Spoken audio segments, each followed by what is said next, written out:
আবারও গৌতম গম্ভীরের এই spin pitch আবারও টিম ইন্ডিয়াকে নিয়ে ডুবলো।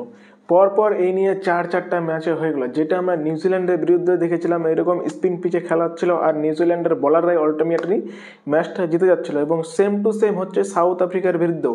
আজকেও গৌতম গম্ভীরের এই মাথা মোটা মিটার জন্য, গৌতম গম্ভীরের এই এক্সট্রা পাকামের জন্য আবারও হেরে গেল সাউথ আফ্রিকার কাছে টিম ইন্ডিয়া। বারবার শুধুমাত্র স্পিন পিচ করাচ্ছে আর কি হচ্ছে, আলটিমেট টস হেরে যাচ্ছে। আর টস হেরে যাওয়ার পরে যখনই 4 নম্বর ইনিংসে ব্যাটিং করতে আসছে তখনই বলাররা পেয়ে যাচ্ছে সুবিধা। আর বলাররা যেইভাবে স্পিন বোলিংটা করছে, একটা বলারে সাউথ আফ্রিকার সেই হারম্যান একাই 8 উইকেট নিয়েছেন, যেখানে আমরা তিনজন স্পিনার বলার খেলালাম এবং একজন জসপ্রীত বুমরাহ, 4 জন একদম তুখার বলার খেলিয়ে আমরা যেটা করতে পারবো না সেটা করে দেখিয়ে দিল সাউথ আফ্রিকার এক বলার, সেটা হচ্ছে এই হারম্যান। এই হচ্ছে হারম্যান একাই 8 উইকেট নিল। আর তার সঙ্গে হচ্ছে এই আমাদের হচ্ছে লেফট হ্যান্ডার বলার, সেটা হচ্ছে জনসন, মার্কো ইয়ানসনও এক অন্যরকম মুডে ছিল আজকে, এক অন্যরকমভাবে তিনিও খেলাটা দেখিয়ে দিলেন। মানে এটা মানতে নিজেদেরই খারাপ লাগছে, যেই ইডেন গার্ডেনে যখন আইপিএল ম্যাচ হয় তখন আইপিএলে কলকাতার টিম যখন এদেরকে বলে স্পিন উইকেট বানায় দাও, আমাদেরকে স্পিন উইকেট বানায় দাও, তখন ইডেন গার্ডেনের পিচ ক্রিয়েটার বানায় দেয় তাদের কাছে fast bowling batting friendly wicket বানায় দেয়। কারণ তিনি কি বলেন, তিনি বলেন যে দর্শকরা টাকা দিয়ে ম্যাচ দেখতে এসে, তাই দর্শকদের এনজয়টা দরকার, দর্শকদের আনন্দটা দরকার। ঠিক সেইখানেই যখনই এই যে আজ 6 বছর পরে কলকাতাতে খেলা হলো, তারপরে দর্শকদের একটু আনন্দ দিবে তা না হয়ে দর্শকদেরকে উল্টা দিয়ে দিল হতাশা আর হতাশা। 2.5 দিনে 40টা উইকেট, মানে এটা মনে করা যাচ্ছে প্রথম দিনে 11টা, দ্বিতীয় দিনে 15টা, আর আজকে একদম শেষ।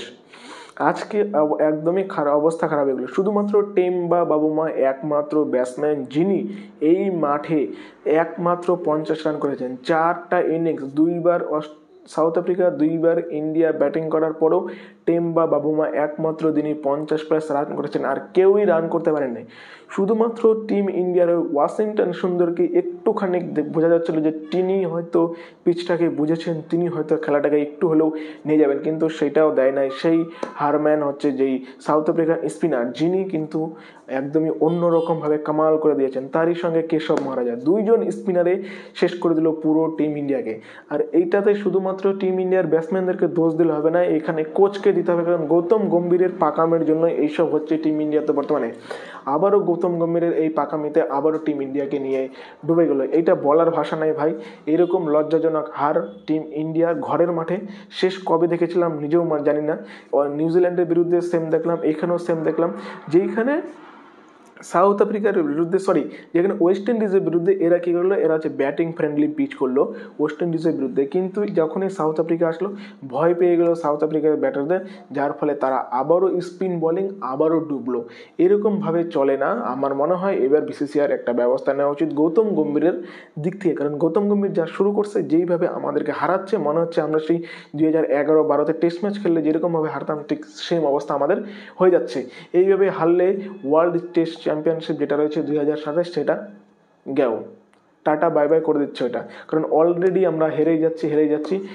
হারলাম কোথায়? অস্ট্রেলিয়াতে গিয়ে হারলাম ইংল্যান্ডে গিয়ে হারলাম, নিউজিল্যান্ডের কাছে হারলাম, এবার সাউথ আফ্রিকার কাছে অলরেডি হেরে গেছি ফার্স্ট ম্যাচ। আর এটা 2 ম্যাচের টেস্ট সিরিজ, তার মধ্যে আগের ম্যাচ জিতলেও কোনো লাভ হবে না, শুধুমাত্র সিরিজটা লেভেল হবে।